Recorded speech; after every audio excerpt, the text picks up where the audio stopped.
This is his inclined plane. நான் வந்து இது இப்படி இப்படி இழுக்கும் போது இது மேலே வர்றது. நான் விட்டேன்னா கீழே போகுது.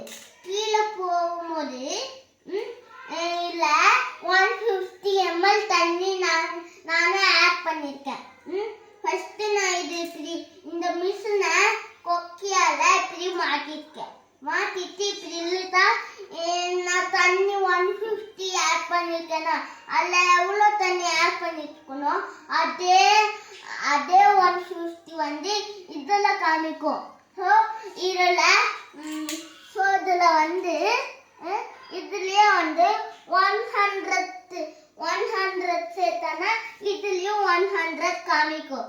ஸோ இங்கே எவ்வளோ வாட்டர் ஊற்றுமோ அதே தண்ணி அதே வெயிட் இதுலேயும் காமிக்கும். இப்போ உனக்கு 150 ml காமிக்குதா? காமிக்குது. அப்போ எக்ஸ்பெரிமெண்ட் சக்சஸ் ஆயிடுச்சு. இதே மாதிரி இந்த புக்கில் பார்த்து நாங்கள் நிறைய சேர்த்து வீடியோ போடுறோம்.